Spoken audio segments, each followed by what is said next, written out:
Welcome everyone. Here, George Worthington is here, and he's going to teach us Dementia Friends.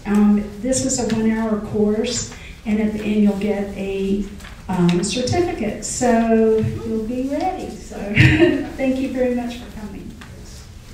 Thank you. Thanks for having me. Let's see, there's a few folks who've just come in who need more words. Thanks. So, as Georgia said, I'm George Worthington. I'm the Dementia Services Coordinator with the Department for Aging and Rehabilitative Services. Everybody hear me okay? Good. Okay. So today, we're going to be doing the Dementia Friends information session. This is a 1-hour scripted session, so you'll see me reading from my script. This is the reason it's scripted is that this is an international program. It's offered in over 50 countries around the world, and we've been doing this in Virginia since 2018. And so we want to have, they want people to have the same experience when they come to one of these sessions, whether they're coming to a Dementia Friends in Australia, or in Virginia, or in New York, or wherever. So that's why we have the script. So, has anybody heard of Dementia Friends before? A few people. Okay, great.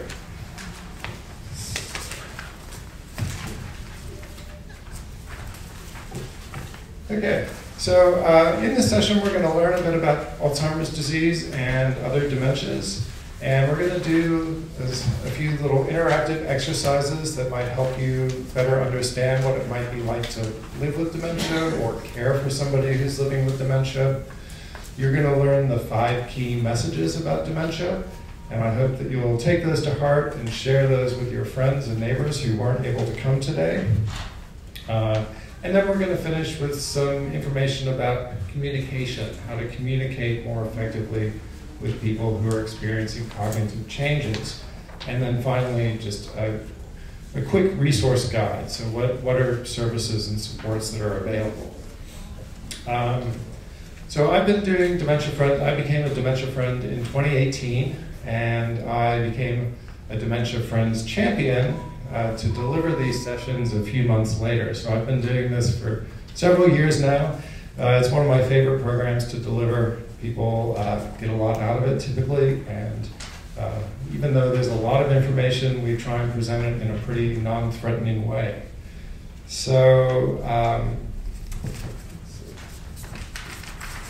towards the end of the session, as part of being a Dementia Friend, I'm going to ask you to choose a small action that you can take as part of becoming a Dementia Friend.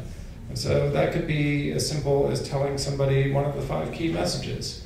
It could be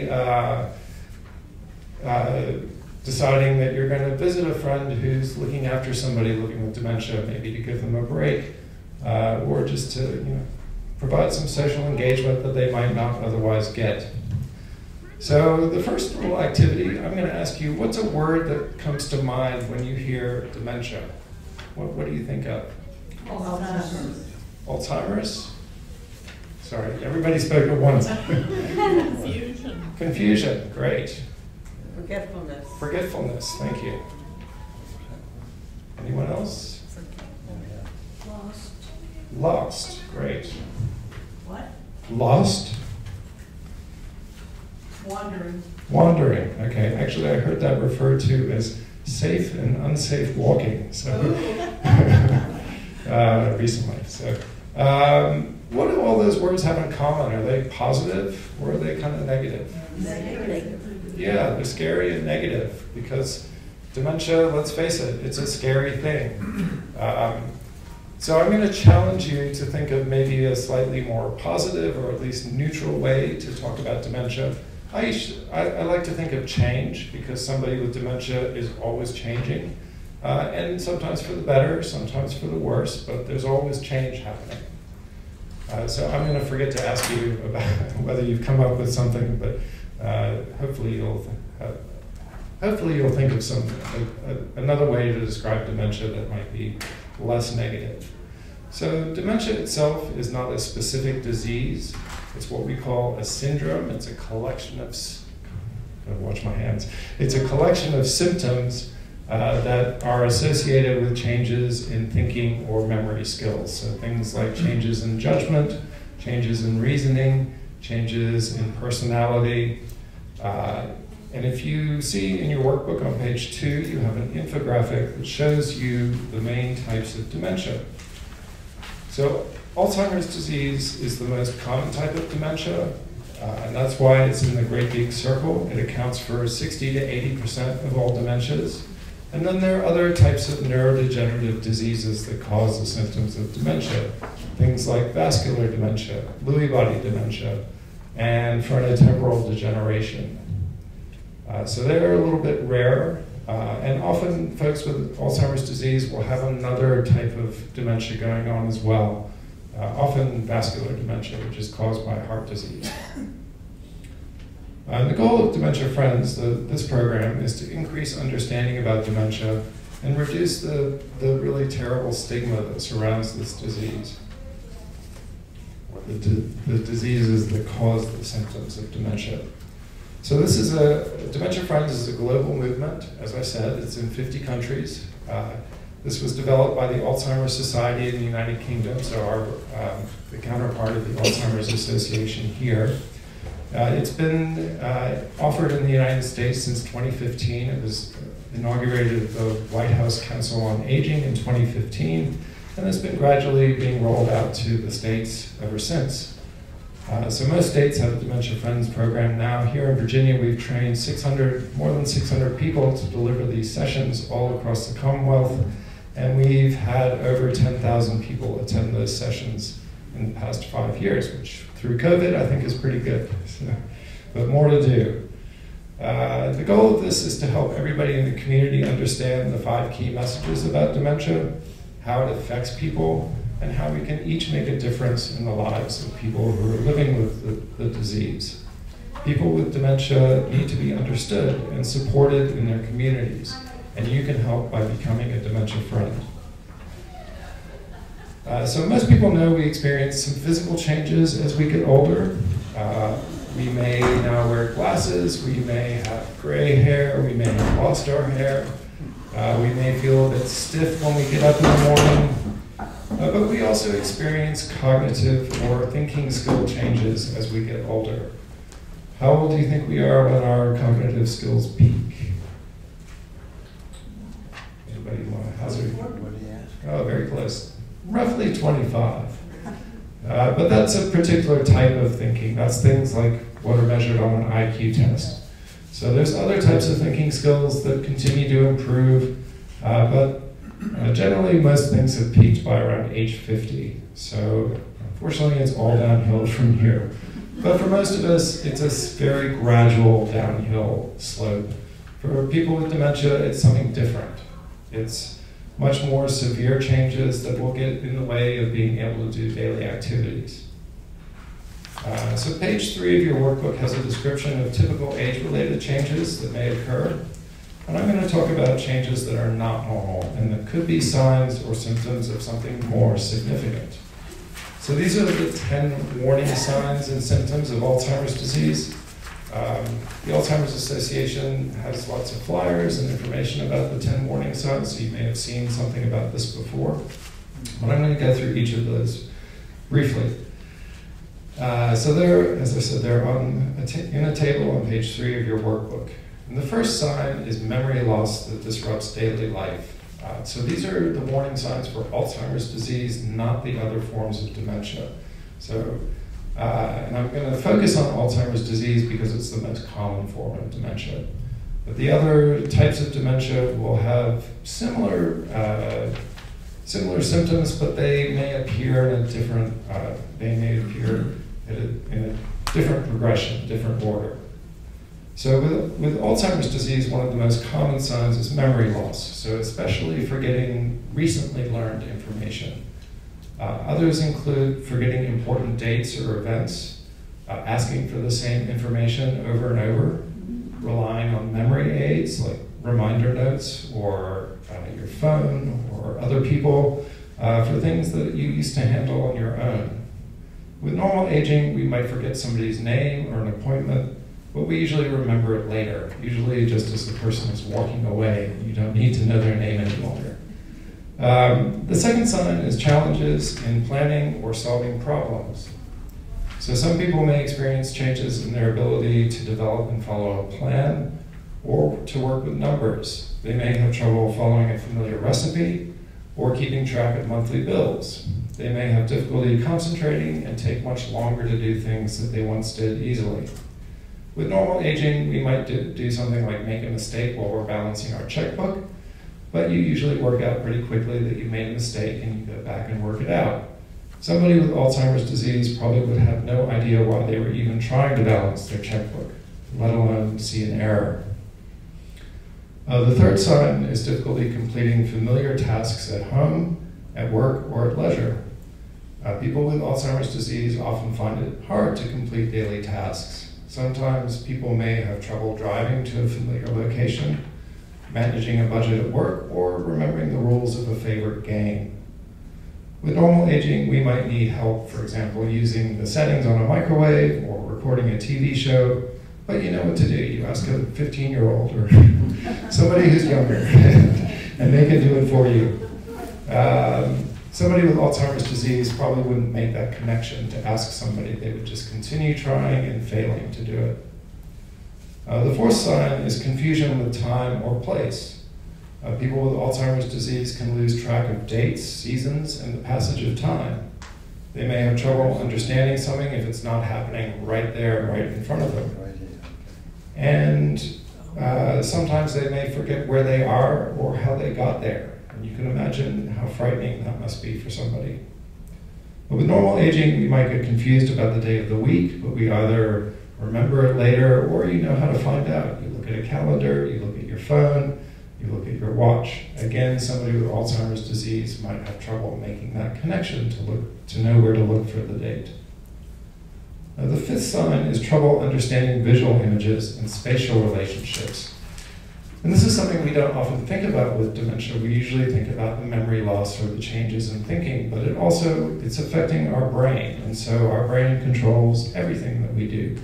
So it's also makes sense that it would be affecting our perception. So for some people, having vision problems is a sign of Alzheimer's disease. They may have difficulty reading or judging distance, determining color or contrast, and that can cause problems with driving and writing.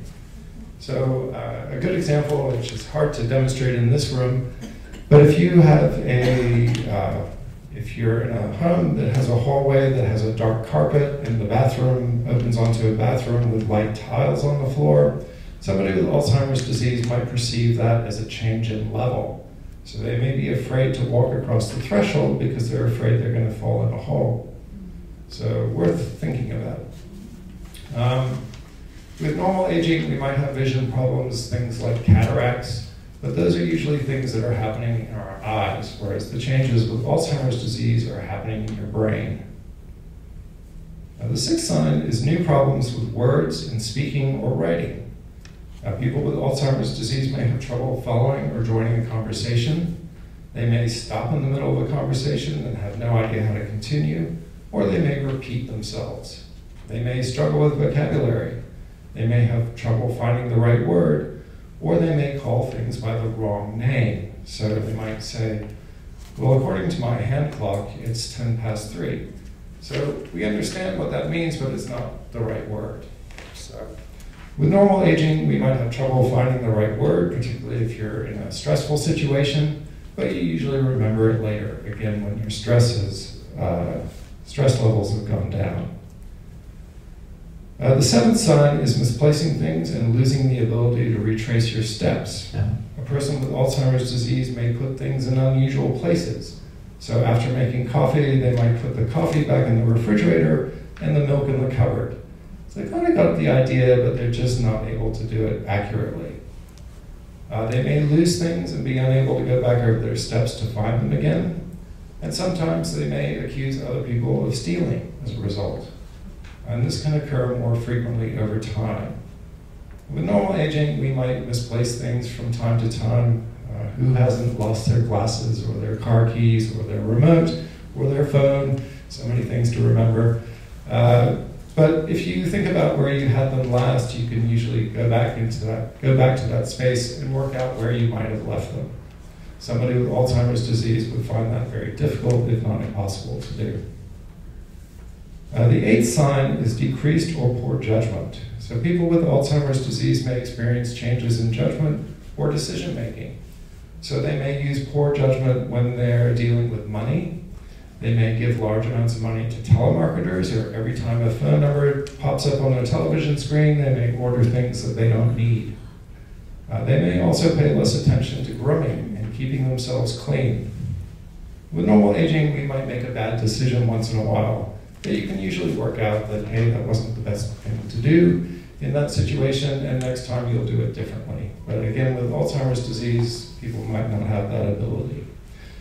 And with all of these warning signs and symptoms, what you're looking for is not just a one-off, you're looking for a pattern of change. So if somebody forgets somebody's name once, that's probably not such a bad deal. But if they're forgetting everybody's name all the time, that might be something to worry about, particularly if it's a change from how they were before.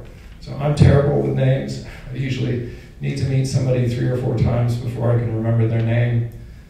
So if I forget names, it's not really a sign of cognitive change, but it's because that's how I always am. But if somebody's showing changes from how they normally behave, then it's something you might want to think about talking to a doctor about. The ninth sign is withdrawal from work or social activities. So a person with Alzheimer's disease may start to remove themselves from hobbies or social activities, work projects, or sports. They may have trouble keeping up with a favorite sports team or remembering how to complete a favorite hobby. So if, for example, you know somebody who likes to knit and they're kind of looking at their knitting needles like they're not quite sure what to do with them, that's maybe a sign that there's something more serious going on. And they may also avoid being social because of the changes they're experiencing. And that's really a shame, because we know that social engagement is protective for your brain health. If you were at my last talk, you know all about that. With normal aging, we might feel weary of work or social obligations. So if you've had a busy week and you have a normal get-together with some friends on a Friday, you may not feel like doing that. But the next week, you feel energized and ready to go and see your friends. So that's not really a sign or a symptom. The 10th sign is changes in mood and personality. So the mood and personalities of people with Alzheimer's can change. They can become confused, suspicious, depressed, fearful, or anxious. They may be easily upset at home, at work, or really anywhere where they're out of their comfort zone. And with normal aging, we might develop very specific ways of doing things and get a little irritated if we're pushed out of our routine, but it's usually something that we can manage. Somebody with Alzheimer's disease, routine is very important. So you want to try and maintain routine. Any questions about the 10 warning signs? I know that was a lot of information. Any questions? No, okay, so the next, if you turn to page 4 of your workbook, you'll see the broken sentences activity. So we're going to learn the 5 key messages about dementia. So I'm going to ask you, and we'll do this as a group, we're going to match the sentences in column 1 to those in column 2 by telling me the response. So at the end, we should have 5 sentences that make sense, and those will be the 5 key messages. So number 1, dementia is not. Would anybody like to finish that for me? I don't have the answers, so if you can read it out. Yes, thank you. Dementia is not a normal part of aging. Not everybody who grows old will develop dementia. So this is our first key message. And what do you think we mean by this? Anybody want to take a guess? Dementia is not a normal part of aging. Something in the brain. Yeah. So age is the biggest risk factor for developing dementia, but just because we're getting old doesn't mean we're going to definitely develop dementia. So It's much more common in people over 65. At age 65, there are about 1 in 20 people that have Alzheimer's disease or another form of dementia, and that rises every year, that proportion. So by the time you hit 85, it's about 1 in 2 or 1 in 3 people. The good news is that that number is declining, that ratio. So it used to be closer to 1 in 2, and now it's closer to 1 in 3. And that's because people have been taking better care of themselves over the last few decades. We exercise better, we eat better, people try and sleep better. There's a lot more focus on our health. And so that's improved our brain health and reduced our risks of developing dementia. Number 2, dementia is caused by? Diseases of the brain. Yes, thank you. Yeah, dementia is caused by diseases of the brain, and the most common of these is Alzheimer's disease. So this is our second key message. So can anyone tell me the difference between dementia and Alzheimer's disease? And hint, I mentioned it earlier. Dementia is the overall term. Yes, very good. So dementia is the umbrella term. It describes the symptoms that are caused by a range of different diseases, such as Alzheimer's, which is the most common. And there are about 100, maybe more, conditions that can cause the symptoms of dementia. Most of those are treatable and reversible. So things like delirium or a urinary tract infection can cause the symptoms of dementia, or a vitamin B deficiency, or thyroid issues. They can all cause the symptoms of dementia, but if they're treated, those symptoms will reverse. Unfortunately, the same is not true for Alzheimer's disease and those other neurodegenerative diseases. We don't have any effective treatment or cure at this point, and certainly nothing that will actually roll back the changes that have already happened. Okay, number 3, dementia is not just... About having memory problems. Yes, thank you. Dementia is not just about having memory problems. So this is our third key message. And people often think about dementia as a form of memory loss. And while memory loss is often one of the first signs of dementia, particularly for Alzheimer's disease, it's much more than that. So dementia affects the way people think, the way they speak, the way they do things. It makes it harder to plan and learn new activities. It interferes with structured tasks like writing or driving. And it can make it much harder to communicate. But there is much that can be done to help. So every year we learn more and more about dementia, and we develop new strategies that can help boost somebody's confidence and maintain their independence for as long as possible. Number 4, it's possible to have... Thank you. Yes, it's possible to have a good quality of life with dementia. This is our 4th key message. So this may surprise some of you. Most of us have a pretty bleak image of what life with dementia can be like. So it can be surprising to learn that many people, particularly in the early stages of dementia, continue to drive, continue to socialize, even hold down satisfying jobs. And this is particularly true for people younger than 65 who develop dementia. So what's the youngest you think that people develop Alzheimer's disease or another dementia? 40. 40? Anybody else? I thought I heard 30 one time. 30s? So I just came from a meeting of the Alzheimer's Disease and Related Disorders Commission, which is our state advisory body around Alzheimer's disease. And we had a presentation from somebody whose daughter is 8 years old and has a rare genetic form of Alzheimer's disease. Yes, 8. You heard that correctly. So that was kind of news to us. We hadn't really thought about childhood dementias. But there are other, so younger onset Alzheimer's disease strikes people in their mid-30s, as young as mid-30s. And then people with Down syndrome are much more likely to develop dementia, particularly Alzheimer's disease, and they'll often start developing it in their 30s. So quite young.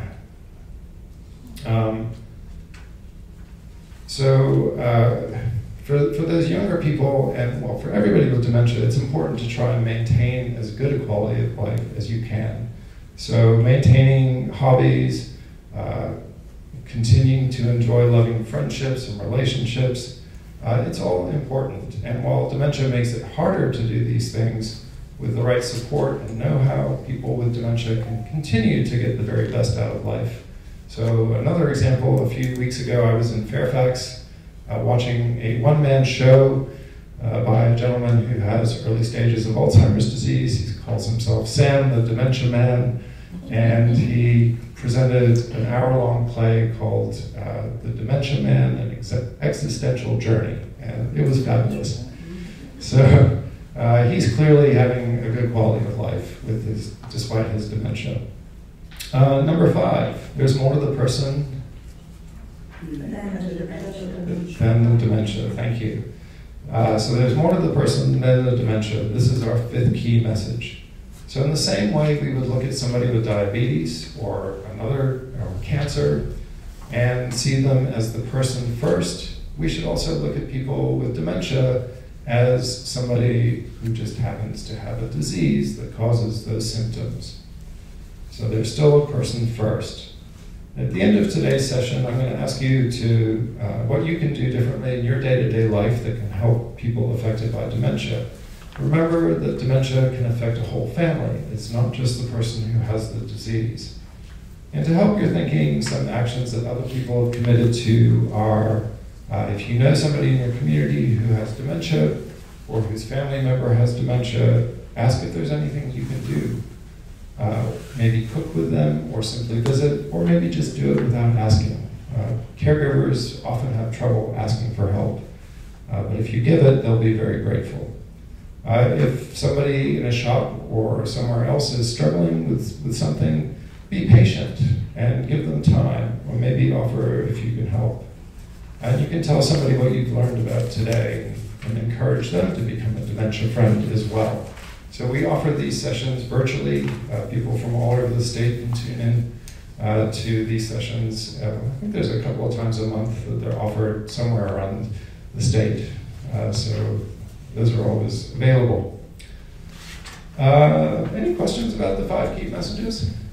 No? Okay. So on page 5, you have the bookcase story. So this is a description of what it might be like to live with dementia. It's not a scientific explanation, but it just hopefully helps you understand what's going on in the brain of it. So as noted before, dementia is caused by diseases that damage brain cells. And this damage interferes with how brain cells communicate with each other. And when brain cells can't communicate, a person's thinking, behavior, and feelings can all be affected. The brain has many different areas, and each one is responsible for different functions.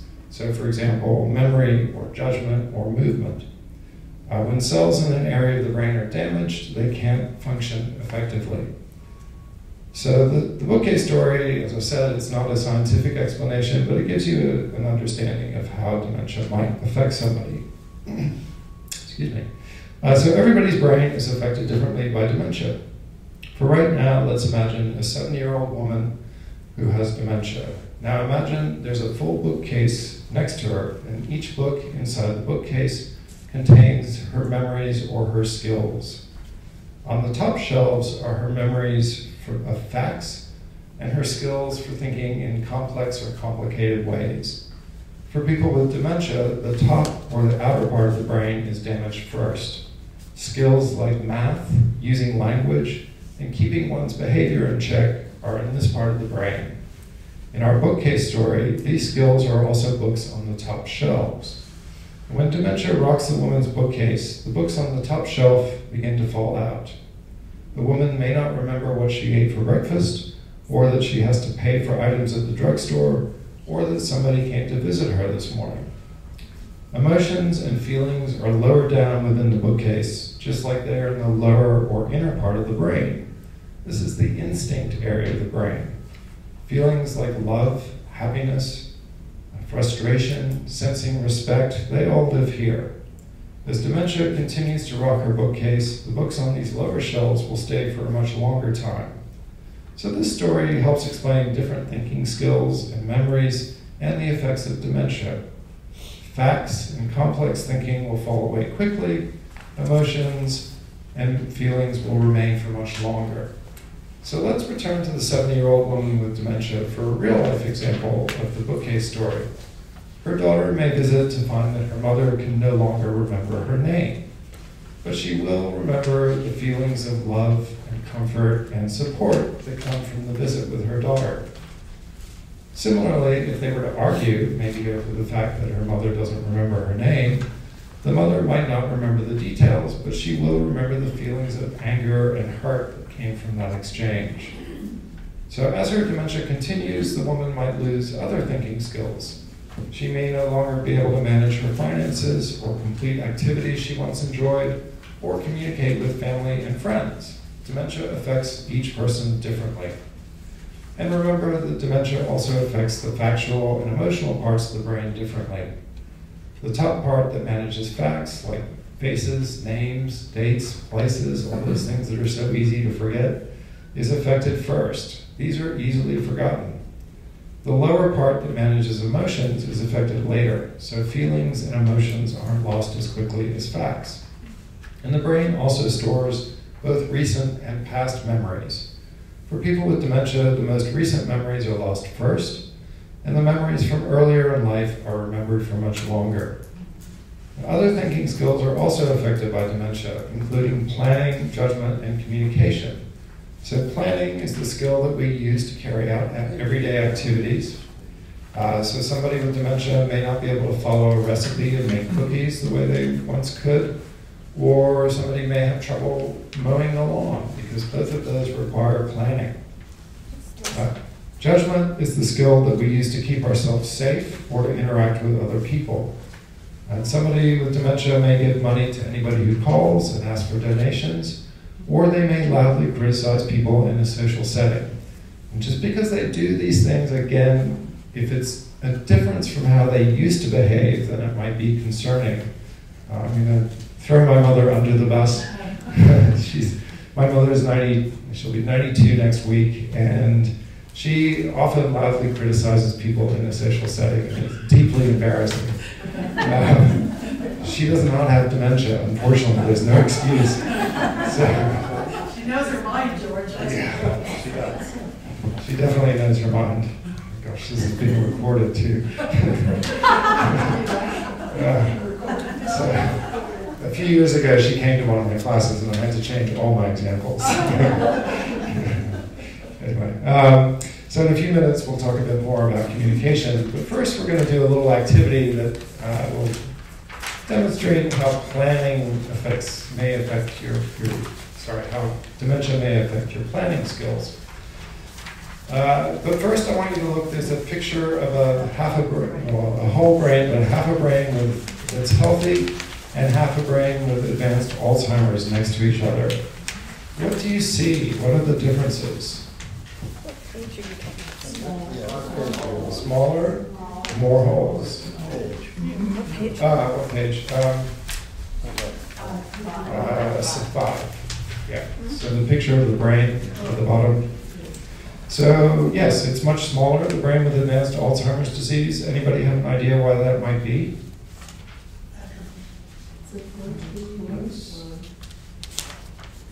So the plaques and tangles that cause Alzheimer's, that are associated with Alzheimer's disease, they kill the nerve cells around them, and so do the strokes that are associated with vascular dementia.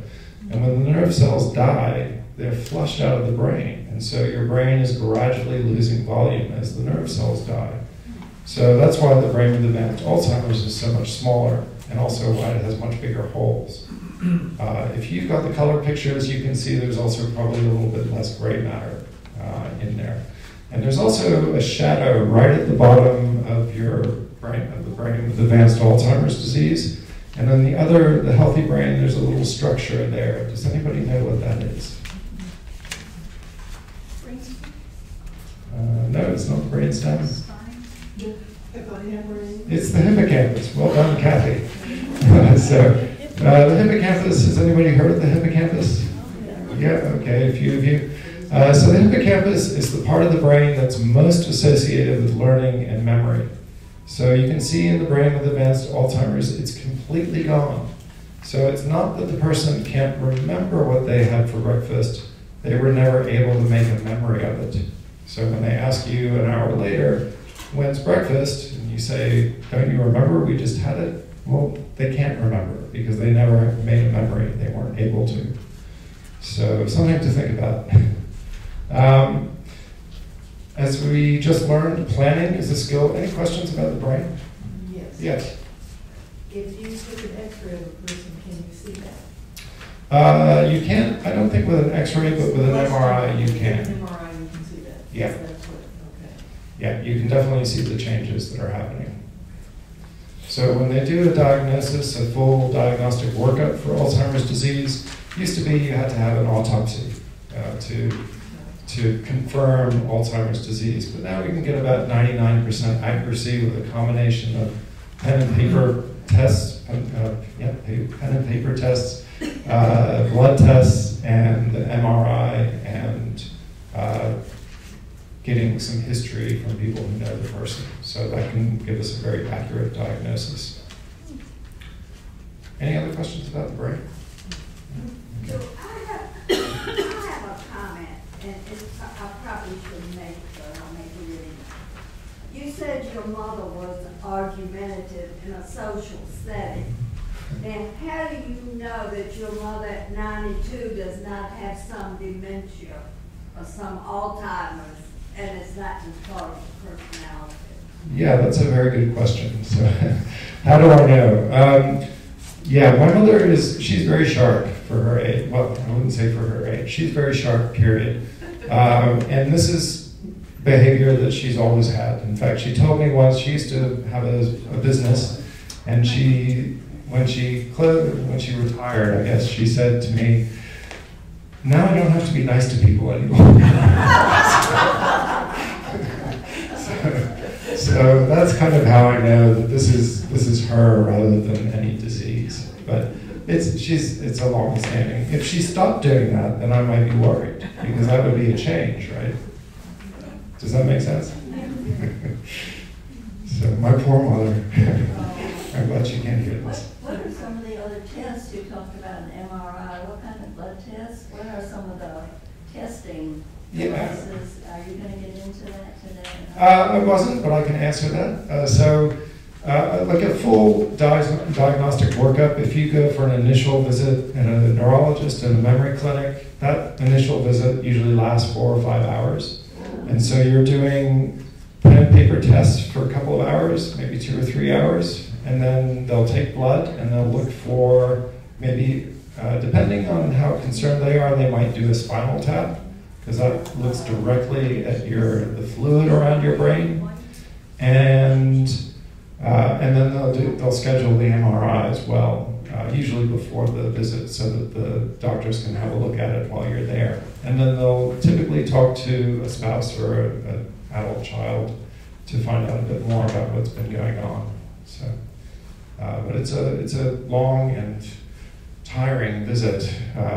So sometimes, folks just have to do that session over 2 or 3 times because it's just too much to do at once. Does that answer that? So the neurologist is who you would go to first if you were going into some diagnosis? Normally I'd recommend going to your primary care doctor first and sharing your concerns, because they can do the physical tests that would rule out things like a urinary tract infection or those other reversible things. And then if they're still worried, they should send you to the neurologist. Yeah. Okay. So next we're going to do a little exercise around planning. So planning is the skill that we use to carry out everyday activities. So we're going to do this all as one big group. You have a big blank sheet in your workbook on page 6, but we don't need to fill that out. What we're going to do is we're going to create a list of steps that it takes to do a daily task, something we do every day. So we're going to do brushing our teeth. So we want to come up with a list that if somebody who had never brushed their teeth before read our list, they would be able to do it effectively. So what do you think the first step would be? Go to the bathroom. Go to the bathroom, okay. Can anybody think of anything that might come first? before Turn that. the alarm clock off. I love that. Turn the alarm clock off, okay? Anything that, so let's say you're awake and then you haven't gone to the bathroom yet. Is there anything between waking up and going to the bathroom you can think of? So the, How your nose feels. how your mouth feels. Well, that's getting there. So the first thing we have to do before we do anything is we decide to do it. So you have to make a decision at some level, whether it's a conscious decision or a subconscious decision that it's time to brush my teeth. So you start heading off to the bathroom. Okay, now let's say you're standing in front of the mirror, and what would be next? Pick up a toothbrush. Yes, pick up the toothbrush, okay, and what Turn on the water. turn on the water, Get some toothpaste. and get the toothpaste. Okay, so you're turning the water on, you've got your toothbrush, and you're trying to catch toothpaste all with just 2 hands. So something has to give. So you might have to put your toothbrush down to turn the water on, and then pick up the toothpaste and your toothbrush. And uncap the teeth. Yes, so you might need another hand to uncap your toothpaste. And then what? So you've got your toothpaste, it's uncapped, you've got your toothbrush ready. What do you need to do? Put some on the toothbrush. Yeah. Squeeze a piece on it. Okay, so before you squeeze the toothpaste, what do you need to do? Take the top off. Well, yeah, we've done that. Oh. Sorry, that went very quickly. I usually look in the mirror and do this. Okay, so grit your teeth. So you need to bring your toothbrush next to your toothpaste, right? Because if you just squeeze your toothpaste, it's going to go all over the sink. So what are we seeing here? There's a lot of steps. There's a lot of steps, right? Is it easy to think about it? We don't even think about it. Exactly. It's hard to think about coming up with steps like this because we don't do that. We just do the activity. It's so ingrained in us that we don't even have to think about it. I mean, how many people are thinking about, make sure I get to those back teeth? Or are you thinking about the fun things you're going to do later that day? So the point of this is that even very simple tasks require a lot of steps. And so when we think about it, particularly as related to somebody who might be experiencing cognitive changes, we might need to give quite specific instructions in order for the person to be able to complete the task effectively. So for somebody in the early stages of dementia, they might not need any help.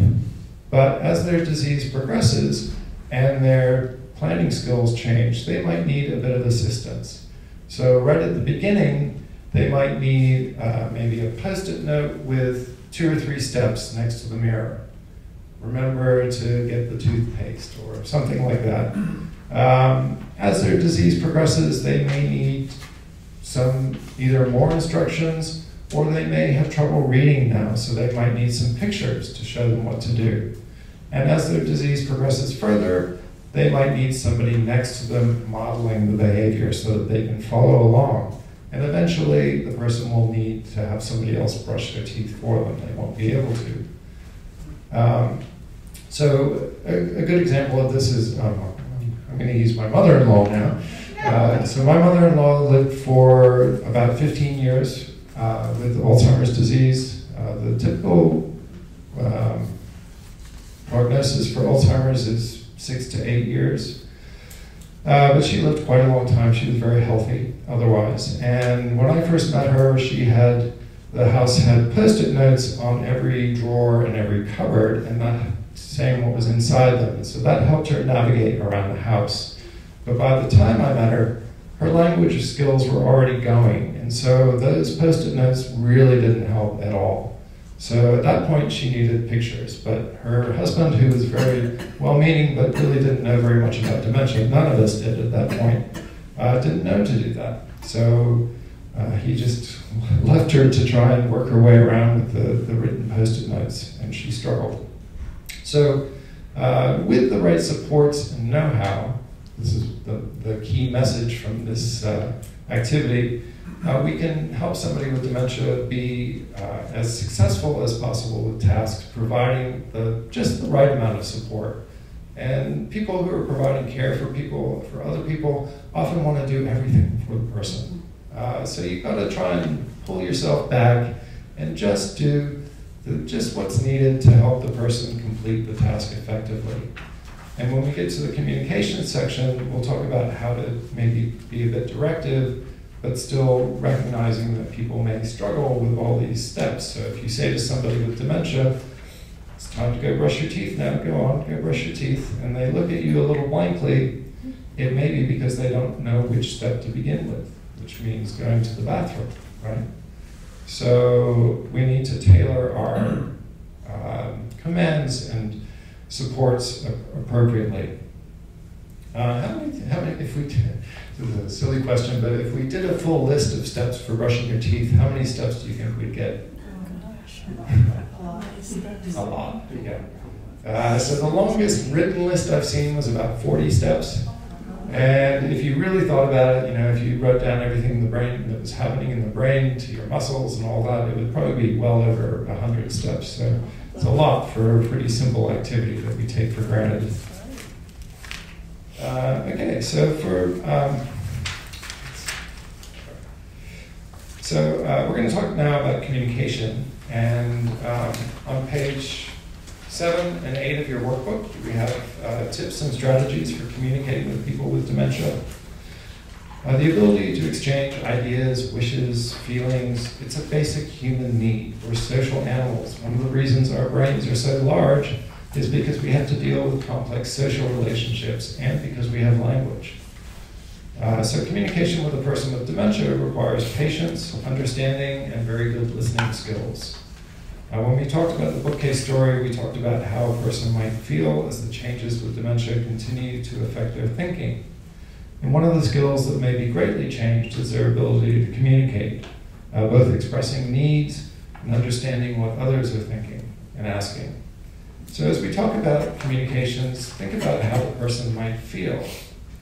And changes in the ability to communicate are unique to each person with Alzheimer's disease, and they can include things like using familiar words repeatedly, inventing new words to describe familiar objects like that hand clock, easily losing their train of thought, reverting to a first or birth language. So I worked with a family in Charlottesville, where I'm from, where the mother was French. She'd lived in the US for 60 years, spoke beautiful English, but her dementia was causing her to forget her English, but her French remained intact. So you can imagine how difficult it was to find a caregiver for her because they needed to speak French. So that's not an uncommon thing with people with dementia. And they may also have difficulty organizing words logically. So they may just string together words that on the surface don't really mean anything put together. But ongoing communication is important no matter how difficult it may appear or how confused the person with Alzheimer's or dementia may appear. You might notice that the person is more easily confused. They might not respond to what you're saying, or they may respond by pushing you away, by crying, or by just making noises. And sometimes we call these types of responses behaviors, but often they're really just a form of communication. So a few years ago I had some shoulder issues. If I had dementia and I had that shoulder pain and somebody tried to put a shirt on me, it would have hurt. And if I couldn't tell them that it was hurting when they did that, I might just push them away. Am I being aggressive? Or am I trying to tell them it hurts when you do that? So think about that. Think about behavior being a form of communication. If you're in a busy room with somebody with dementia, there are lots of people moving around or talking, the person feels overwhelmed but can't tell you, they may just burst into tears. But are they sad? Or are they trying to tell you, this is just too much for me, get me out of here? So we want to use the following tips when communicating with somebody with dementia. First and foremost, and I like to think that actually these are good conversation or communication skills for anybody, but particularly for people with dementia. So treating the person with dignity and respect. So remember that key message about there's more to the person than the dementia. So that's what this is about. Making sure you don't talk past the person as if they're not there. So I've been in a lot of appointments with people with their doctors, and the doctor only talks to the caregiver. And actually, the person with dementia is their patient, but they're ignoring them. That's not dignified and it's not respectful. Be aware of your own feelings. So your tone of voice may communicate your attitude. So use positive, friendly facial expressions. Be patient and supportive. Let the person know that you're trying to listen and understand, and that you care about what they're saying. And be careful not to interrupt the person. So people with dementia may have difficulty communicating if we move or talk too quickly. It may take a person with dementia up to 20 seconds to take in what you've said and get out their response. So here's how long 20 seconds is. What would you like for dinner, Mr. Brown?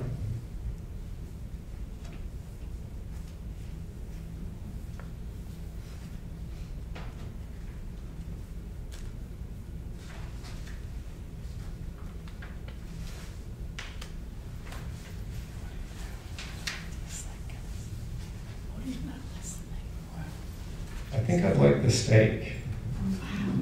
That was 20 seconds. How did that feel? Oh, pretty uncomfortable, right? So that's about 100 times slower than we normally take to respond to somebody. So we have the ability to listen to what somebody said and get out a response within a fifth of a second. So 20 seconds is 100 times longer. It may take the person with dementia even longer to come up with a response. And you can often tell that they're thinking, they're trying to come up with what they're going to say. And there's quite a lot that has to happen. They have to understand what you've said. They have to think about how to respond. They have to form the words and actually, speak them. So there's a lot that has to go on.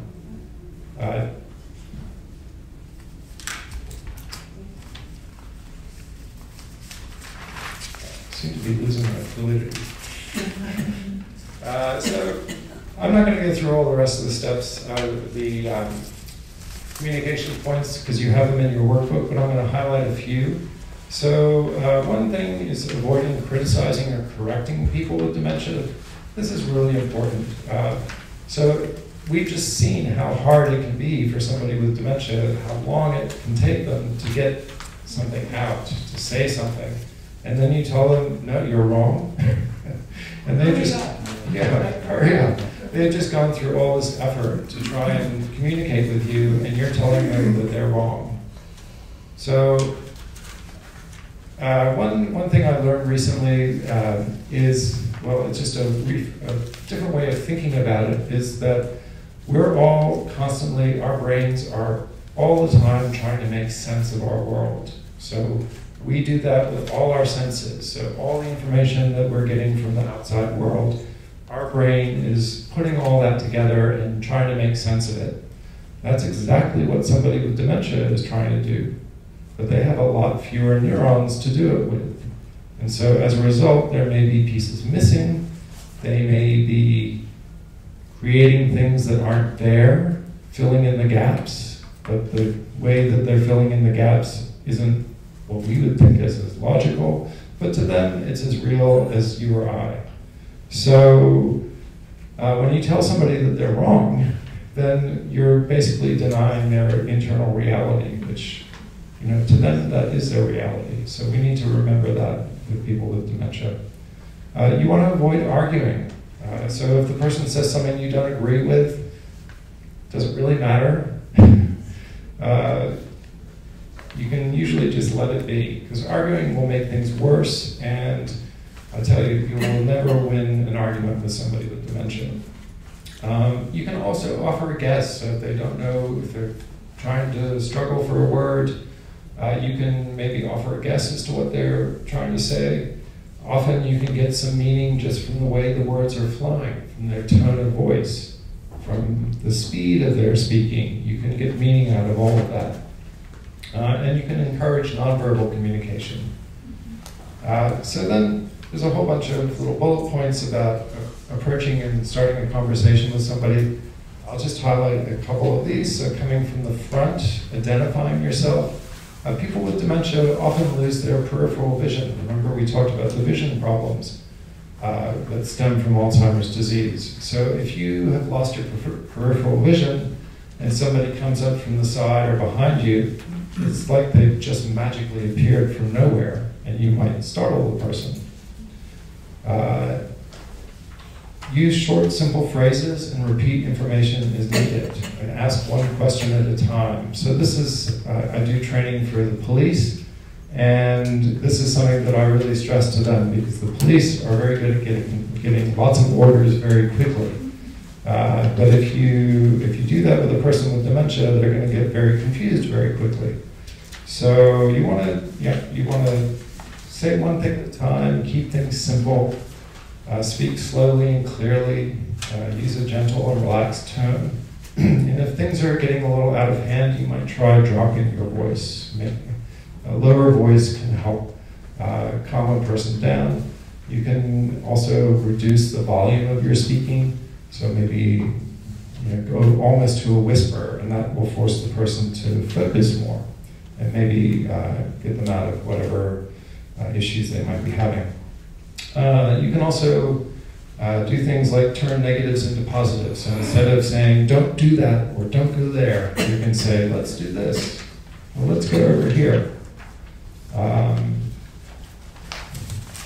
And also make simple choices. So for example, instead of saying, what would you like for lunch, say, would you like a sandwich or soup? So give them a choice, but don't give them too many choices. Avoid quizzing. This is a really important one as well. So reminiscing can be healthy, but avoid asking, do you remember when? Because often the person may not remember. So if you're looking at photographs together or something like that, let the person say, who do you think, who's this and what are they doing? And the person may say something that's completely divorced from the reality that you know that picture reflects, but does it matter? One of the things I'd love to share with people is using improv skills when you're talking with people with dementia. So improvisation, theater, it's really all about you're given a situation and you just run with it. So that's kind of what you need to do with people with dementia, because they're going to present you with situations that you don't expect, and you need to go with them or there'll be trouble. So try and, instead of saying, no, that's wrong, say, yes, and what's that like? Things like that. So trying to go with the flow can really help reduce agitation and things like that. So any questions about the communication? Yes? Just really quickly, when I worked on our memory care, I really realized the communication. We have a housekeeper who's been here longer than me, and she's deaf and she's mute. She was the best communicator and the most loved person because she didn't use words that sounded like Charlie Brown's teacher.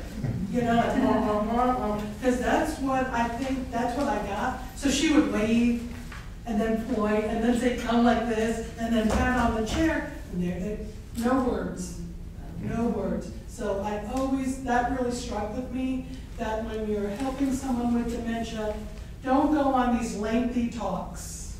Less is more. Smile, tone of voice, and simple gestures can sometimes make all the difference. Yeah. A deaf and mute, and she was our best communicator. So. That's a great story. I'm going to use that. It was impactful. Yeah, it is impactful. Okay, anybody, so we're going to quickly review the 5 key messages. Can anybody tell me one of the 5 key messages that we learned earlier? Yeah. Sorry? It's not normal. Yeah, dementia is not a normal part of aging. That's one of them. Another one? There's more to a person than dementia. Thank you. There's more to a person than their dementia. Another one? 3 to go. Caused by diseases of the brain. Yes, dementia is caused by diseases of the brain. The most common of those is? Alzheimer's. Good. 2 more? It's possible to have a good quality of life. Thank you. Yes, it's possible to have a good quality of life with dementia. And the last one.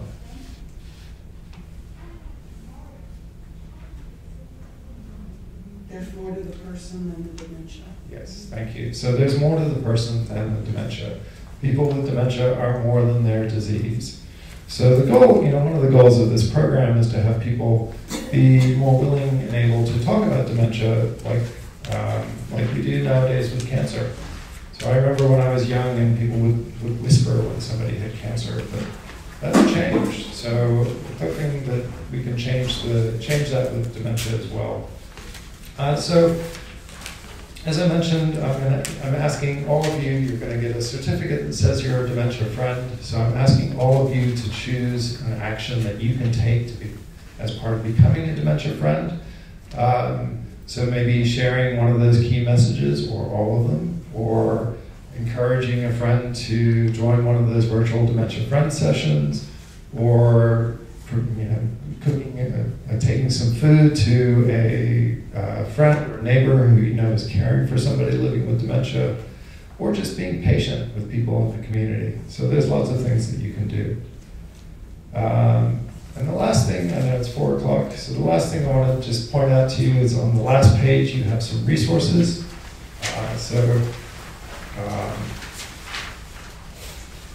This is just, these are some places where you can get more information about dementia and Alzheimer's disease. So the Alzheimer's Association has a 24/7 helpline.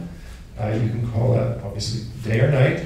If you have questions about Alzheimer's or other dementias generally, or you're looking for help in a specific situation, you can call their helpline, and that they can also refer you to things like caregiver support groups and other activities that are happening. The next one, Dementia Capable Virginia, so that's a statewide initiative. We have a number of resources on that website that can be helpful for families. Things like a dementia safety toolkit that can help people find solutions to issues like unsafe walking and driving and other things that become dangerous with people living with dementia. And then just a few other resources as well that you can check out. So that's all I have for you today. Are there any last questions? Yes. Another question about, is it helpful to try to pinpoint a diagnosis? Are there medications that are worthwhile to take now, or where are we on the medication? In medication realm? Do we have another couple of hours?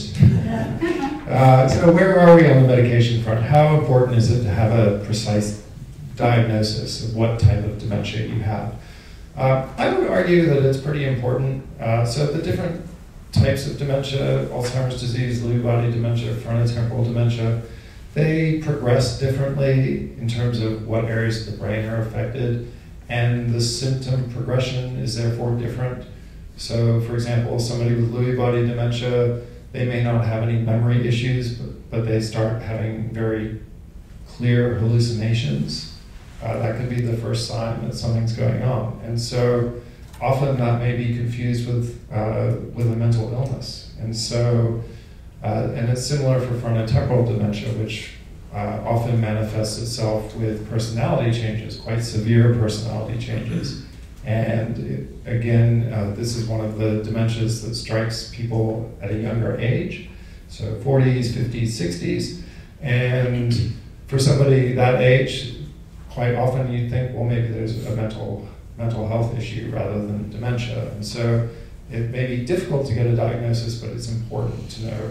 The treatments themselves, the new treatments that have been authorized, well, one of them I think has kind of gone away now, the aducanumab, the first one that was approved a couple of years ago. The one that was approved last year, lecanemab, that's really for Alzheimer's disease, and it's really meant for people in the very early stages. So one of the things that we know is that the changes in your brain that are happening as a result of Alzheimer's disease start happening about 20 years before symptoms come.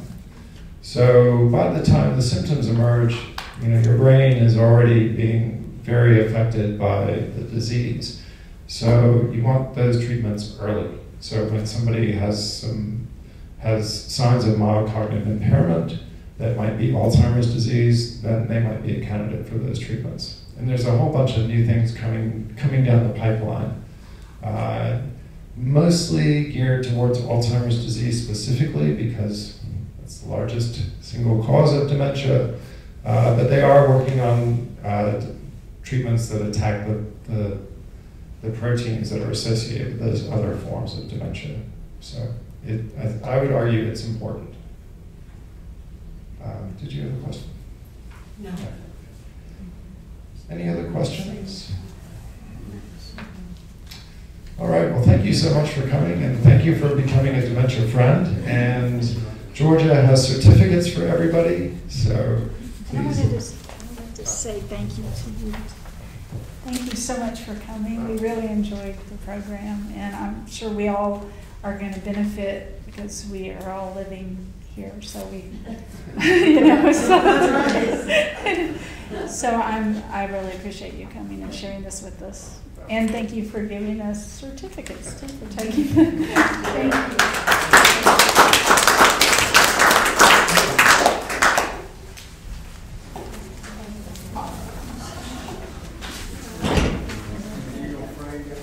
Thank you.